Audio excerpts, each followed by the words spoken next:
إن الحمد لله نحمده ونستعينه ونستغفره ونعوذ بالله من شرور أنفسنا ومن سيئات أعمالنا.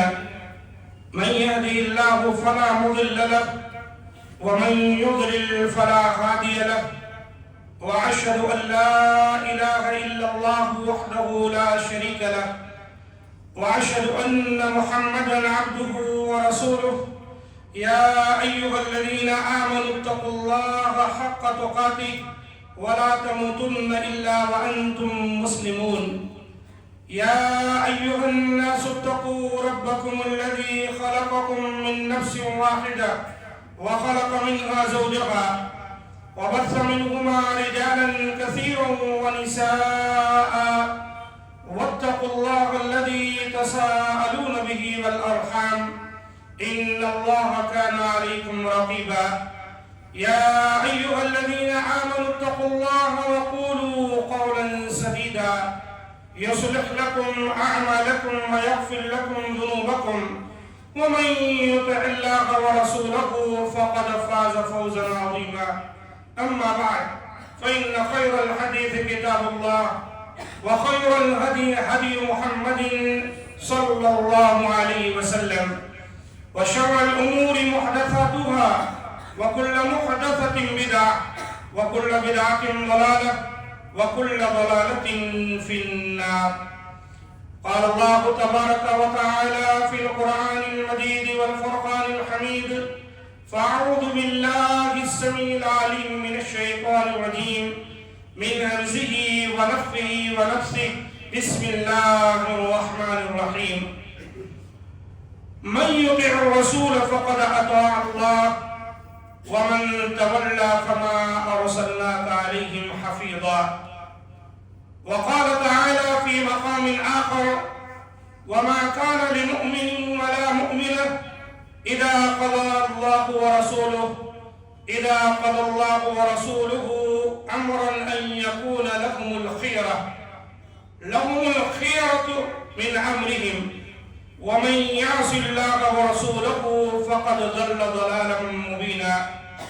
رب اشرح لي صدري ويسر لي أمري واحلل عقدة من لساني يفقهوا قولي. رب زدني علما. ربنا لا علم لنا إلا ما علمتنا إنك أنت العليم الحكيم. تمام قسم کی تعریف و توصیف، بزرگی و بڑائی، حمد و ثنا، کبریائی اللہ مالک الملک وحدہ لا شریک کے لیے لائق و زیبا و سزاوار ہے. ہم تمام اسی کی تعریفیں بیان کرتے ہیں اور اسی سے مدد طلب کرتے ہیں اور اسی کے دربار میں توبہ و استغفار کرتے ہیں. اپنے نفس کی شرارتوں و بدعمالیوں سے اسی اللہ کی پناہ طلب کرتے ہیں. یقیناً جسے وہ اللہ رائے ہدایت دے اسے کوئی گمراہ نہیں کر سکتا، اور جسے اللہ تعالیٰ گمراہ کر دے اسے کوئی ہدایت دینے والا نہیں. میں اس بات کی گواہی دیتا ہوں کہ اللہ کے سوا کوئی عبادت کے لائق نہیں. وہ اکیلا ہے، وحدہ لا شریک ہے، اور وہی حقیقی معبود ہے. اور اس بات کی بھی گواہی دیتا ہوں کہ محمد صلی اللہ علیہ وآلہ وسلم اللہ تعالیٰ کے بھیجے ہوئے نبی اور رسول اور اس کے بندے ہیں.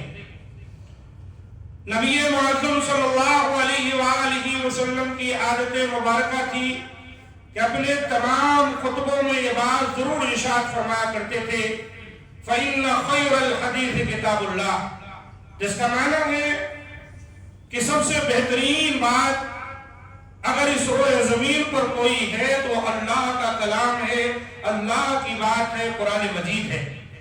اور آپ فرماتے: وَخَيْرَ الْهَدِيِ هَدِيُّ مُحَمَّدٍ صلی اللہ علیہ وسلم، اور بہترین طریقہ، بہترین راستہ جس پر چل کر ایک شخص کامیاب ہو سکتا ہے، وہ راستہ اور طریقہ محمد صلی اللہ علیہ وآلہ وسلم کا چھوڑا ہوا راستہ اور طریقہ ہے. اور آپ صلی اللہ علیہ وسلم اپنی امت کو ان الفاظ میں خبردار فرمایا کرتے تھے: وَشَرَّ الْأُمُورِ مُحْدَثَاتُهَا، یعنی دین اسلام کے نزدیک سب سے بدترین کام اگر کوئی ہے تو وہ ہے جس کو لوگ خود دین کے نام پر نکال لیں. ایسی ہر بات جو دین کے نام پر نکالی جائے، قرآن و سنت میں نہ ہو، سلف صالحین سے ثابت نہ ہو، اللہ کے رسول صلی اللہ علیہ وآلہ وسلم فرمایا کرتے تھے محدثہ ہے، یعنی نئی بات ہے. وَكُلَّ مُحْدَثَةٍ بِدْعَةٍ، اور اب فرماتے ہیں کہ ہر نئی چیز بدعت ہے. وَكُلَّ بِدْعَةٍ ضَلَالَةٍ، اور ہر قسم کی بدعت گمراہی ہے. بدعت کو بھی شریعت سازی کے لیے ایک چور دروازہ بنایا گیا ہے. بعض کہتے ہیں بدعت حسنہ ایک ہے، بدعت سیئہ ایک ہے. یہ تقسیم اللہ کے رسول صلی اللہ علیہ وسلم سے ثابت نہیں ہے. آپ فرماتے تھے وَكُلَّ بِدْعَةٍ ضَلَالَةٍ، ہر طرح کی بدعت گمراہی ہے، چاہے وہ کوئی بھی، اگر دین کے نام پر نکالی گئی. اور پھر آپ فرماتے وَكُلَّ ضَلَالَةٍ فِي النَّارِ، یعنی ہر طرح کی گمراہی انسان کو جہنم میں پہنچا دیتی ہے. العیاذ باللہ، اللہ تعالیٰ ان تمام کو جہنم کی آگ سے اور جہنم کی طرف لے جانے والے اعمال و افعال سے محفوظ رکھے. معزز سامعین کرام، آج کے خطبہ مسنونہ کے بعد میں نے آپ کے سامنے قرآن حکیم کی 2 آیتیں تلاوت کی ہیں. پہلی آیت سورہ نساء کے آیت نمبر 80 ہے، جس میں اللہ تعالیٰ نے اس بات کا ذکر کیا ہے کہ جو شخص رسول کی اطاعت کرتا ہے وہ اللہ کی اطاعت کرتا ہے. پورے قرآن میں کہیں یہ بات نہیں ہے کہ جو رسول کو چھوڑ کر صرف اللہ کو مانے تو اللہ کو ماننے میں رسول کی اطاعت کر لے گا. نہیں، یہ ان لوگوں کے لیے ہے جو لوگ یہ کہتے ہیں کہ قرآن مجید ہمارے لیے کافی اور شافی ہے، احادیث کی ہمیں ضرورت نہیں ہے. یہ ایک فتنہ ہے جو پوری دنیا میں پنپ رہا ہے. چونکہ سوشل میڈیا کا زمانہ ہے، لوگوں کے ہاتھوں میں ذرائع ابلاغ موجود ہیں، اس لیے دنیا کے کسی بھی کونے میں اگر یہ فتنہ موجود ہے تو ہر شخص تک وہ پہنچ جاتا ہے. اور وہ کیا ہے کہ حدیث کو ماننا، حدیث کو قبول کرنا یہ ہمارے لیے ضروری نہیں ہے، قرآن ہمارے لیے کافی ہے. آج کے اس مختصر سے وقت میں خطبہ جمعہ میں یہی کوشش کروں گا کہ آپ کے گوشے گزار یہ کروں کہ قرآن و سنت دونوں کو ماننے میں ہی نجات ہے. اگر دونوں کو آپ علیحدہ کر دیں گے تو کامیاب نہیں ہو سکتے. اس سلسلے کی پہلی آیت جو آپ کے سامنے تلاوت کی گئی سورہ نساء کی آیت نمبر 80، اللہ نے کیا فرمایا؟ مَن يُطِعِ الرَّسُولَ فَقَدْ أَطَاعَ اللَّهَ، جو رسول کی اطاعت کرتا ہے تحقیق اس نے اللہ کی اطاعت کی. اللہ تک پہنچنے کے لیے رسول کی اطاعت ضروری ہے. ایک دوسرے مقام پر اللہ تعالیٰ نے اس کو کچھ اس طرح سمجھایا، قُلْ إِن كُنتُمْ تُحِبُّونَ اللَّهَ فَاتَّبِعُونِي، اے نبی کہہ دیجئے اگر تم اللہ سے محبت کرتے ہو تو میری اتباع کرو. کیا مانا؟ اللہ کی محبت کو تم نہیں پا سکتے جب تک کہ میرا راستہ، میرا طریقہ نہیں اپناؤ گے. قُلْ إِن كُنتُمْ تُحِبُّونَ اللَّهَ فَاتَّبِعُونِي، اگر تم ایسا کرو گے میری اتباع تو اللہ تم سے محبت کرے گا، تمہارے گناہوں کو بخش دے گا. تو وہ لوگ جو کہتے ہیں قرآن ہمارے لیے کافی ہے، اللہ ہمارے لیے کافی ہے، حدیث کو نہیں ماننا، ان آیتوں کو اپنے سامنے رکھیں تو اللہ تعالیٰ تک پہنچنے کے لیے اور قرآن کو صحیح معنوں میں سمجھنے کے لیے جو طریقہ اللہ تعالیٰ نے اپنے بندوں کو بتایا اور نبی صلی اللہ علیہ وسلم نے اپنی امت کو بتایا، وہ طریقہ کیا ہے کہ نبی کے راستے سے اللہ وحدہ لا شریک تک ہم پہنچیں گے.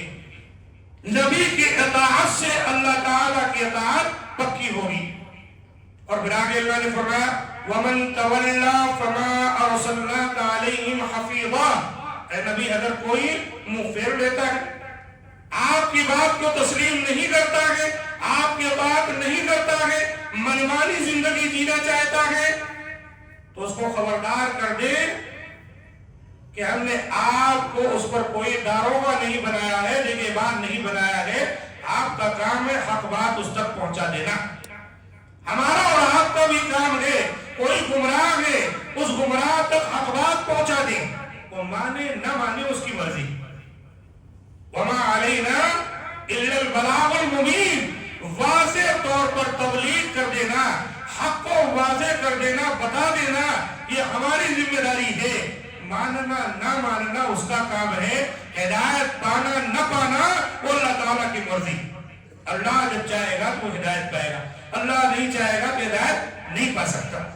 اور دوسری آیت سورہ احزاب کی آیت نمبر 36 ہے، جس میں اللہ تعالیٰ نے اور مزید واضح کر کے اس بات کو بیان کیا۔ کیا ہے وہ؟ وَمَا كَانَ لِمُؤْمِنٍ وَلَا مُؤْمِنَةٍ، یہاں پر اللہ تعالیٰ نے مومنوں کا ذکر کیا اور ساتھ ساتھ اپنی مومنہ بندیوں کا بھی ذکر کیا۔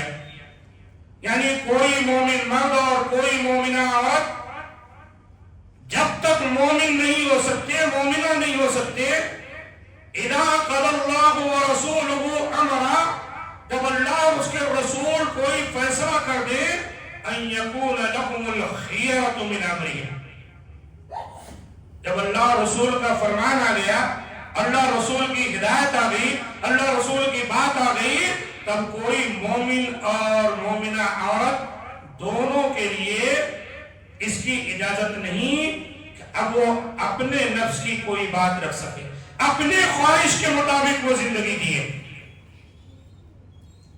ان کی چوائس، ان کی خواہش، ان کی تمنا، ان کی چاہتیں اللہ اور رسول کے فرمان کے آنے کے بعد ختم ہو جاتی۔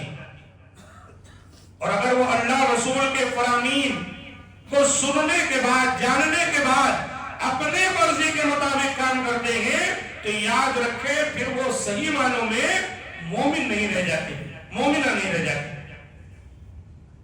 اللہ تعالیٰ نے فرمایا وَمَن يَعْصِ اللَّهَ وَرَسُولَهُ فَقَدْ ضَلَّ ضَلَالًا مُبِينًا، اور جو اللہ اور اس کے رسول کی نافرمانی کرتا ہے وہ کھلی گمراہی میں پڑ جاتا ہے، اس کے گمراہ ہونے میں کوئی ڈاؤٹ نہیں، کوئی شک نہیں۔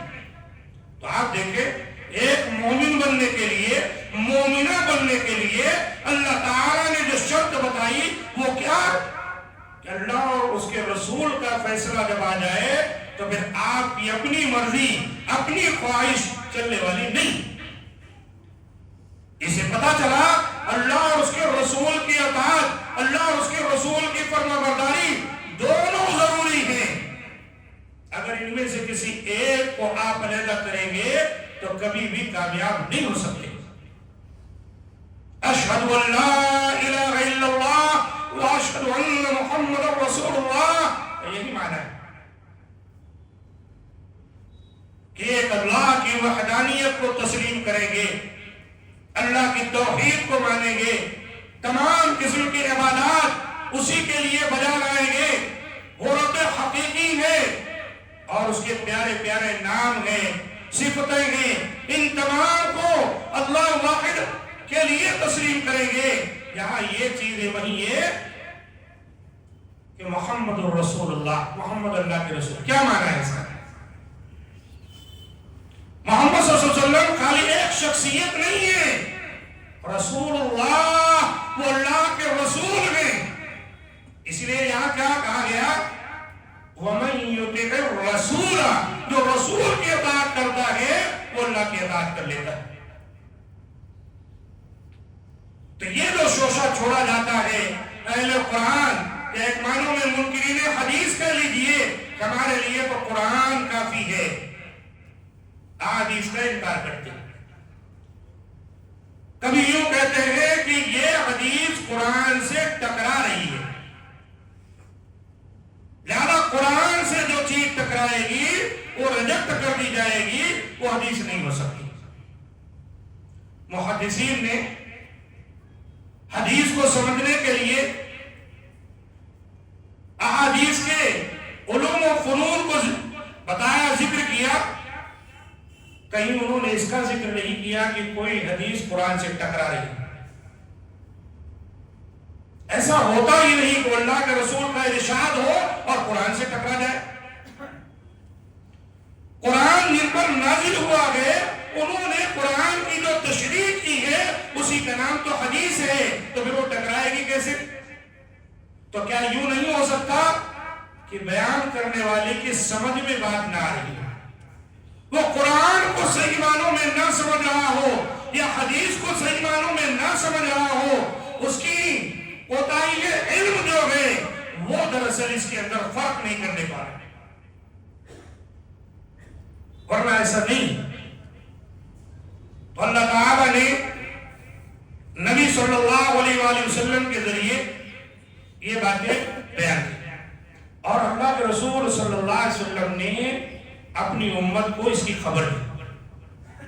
صحیح حدیث سے ثابت ہے کہ اللہ کے رسول نے فرمایا یوشک الرجل متکئا علی اریکتہ، قریب وہ زمانہ آ جائے گا، قریب ہے کہ وہ دور آ جائے کہ ایک شخص اپنے گاؤں تکیہ پر ٹیک لگائے بیٹھا ہوگا، یحدث بحدیث من حدیثی، اللہ کے رسول کہتے ہیں میری احادیث میں سے کوئی حدیث سنائے گا، فیقول، اور پھر کیا کہے گا، بیننا و بینکم کتاب اللہ عز وجل،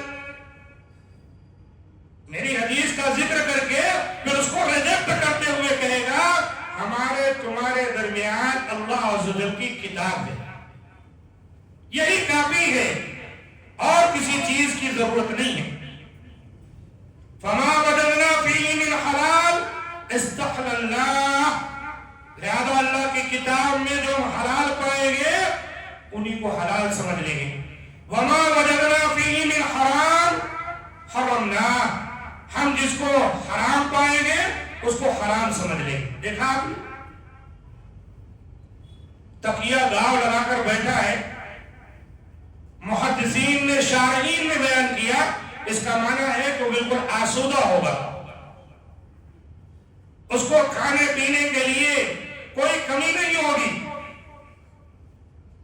بڑی آرام دہ زندگی اس کی ہوگی، اللہ کے رسول کے حدیث کا ذکر کر کے اسے ریجیکٹ کرتے ہوئے کہے گا یہ قرآن ہمارے لیے کافی ہے، اس کے حلال کو حلال سمجھو اور اس کے حرام کو حرام سمجھو۔ اب آپ سوچیں بظاہر کہیں آپ بیٹھے ہو مجلس میں، ایسے مجلس لگتی ہے ان کی، اگر ہم ہوشیار ہیں اپنی مسجد میں نگاہ رکھتے ہیں لوگوں پر تو ٹھیک ہے، ورنہ کسی کی نماز کے بعد ایسے ہی جو ہے حلقے میں بیٹھ جاتے ہیں، قرآن کی آیتیں سیکھتے سکھاتے ہیں، اور ایسے جو ہے قرآن سے آیتوں کو منتخب کرتے ہیں کہ بس وہی اتنا جتنی ٹاپک پہ بات کرنی اتنا ہی منتخب کرنا اور اسی پر بحث کرنا، یاد دلانا۔ بظاہر آپ سمجھے قرآن لے کر بیٹھے ہیں لیکن نہیں، وہ فتنہ بچانے کے لیے بیٹھے ہوتے ہیں۔ قرآن میں جو ہے حلال، قرآن میں جو ہے حرام، کوئی بھی مسلمان یہی کہے گا کتنی اچھی بات ہے، لیکن اللہ کے رسول صلی اللہ علیہ وسلم نے کیا فرمایا، الا وانما حرم رسول اللہ صلی اللہ علیہ وسلم مثل ما حرم اللہ، سن رکھو اللہ کے رسول نے بھی جس چیز کو حرام ٹھہرایا ہے وہ ایسے ہی ہے جیسے اللہ نے حرام کیا۔ قرآن مجید میں اللہ تعالیٰ نے سورۃ الحشر میں ایک مقام پر فرمایا وَمَا آتَاكُمُ الرَّسُولُ فَخُذُوهُ، تمہیں رسول جو دے اس کو لے لو، وَمَا نَهَاكُمْ عَنْهُ فَانْتَهُوا، اور تمہیں رسول جس سے روک دے منع کرتے اس سے رک جاؤ، باز آ جاؤ۔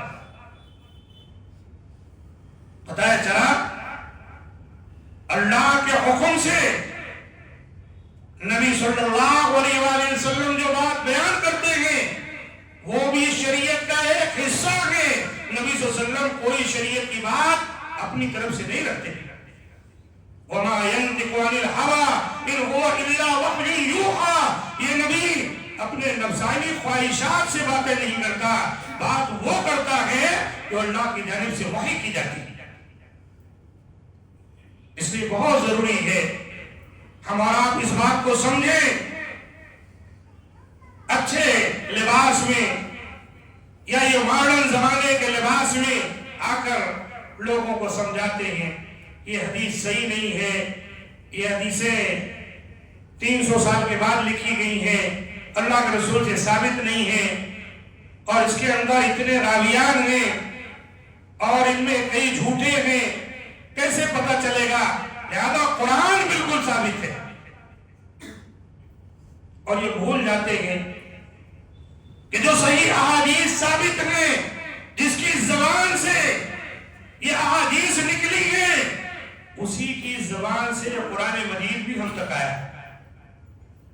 اگر احادیث کو آپ نکال دیں تو قرآن مجید کی سچائی کو بھی ثابت کرنا مشکل ہو جائے گا۔ آخر صحابہ کرام نبی صلی اللہ علیہ وسلم سے جس طرح سے قرآن سیکھے ہیں، اسی طرح سے آنے والوں کو آگے بتائیں۔ کیا صحابہ کے علاوہ بھی کوئی تھا جو قرآن مجید آنے والی امت تک پہنچا؟ کیا ہر دور میں حضرت جبریل اترتے رہے؟ حضرت جبریل تو نبی صلی اللہ علیہ وسلم پر آئے، آپ پر قرآن نازل کیا اللہ کے حکم سے، آپ نے یاد کیا اور اسے پڑھا، قرآن لکھا گیا، صحابہ کرام نے حفظ کیا اور ہم تک قرآن پہنچا۔ وہی صحابہ کرام جو حدیث بیان کرتے تھے، وہی قرآن مجید کی تلاوت بھی کرتے تھے، وہی قرآن مجید بھی سکھاتے تھے۔ اسی طرح ایک حدیث میں اللہ کے رسول نے فرمایا، الا انی اوتیت الکتاب ومثلہ معہ، خبردار رہو۔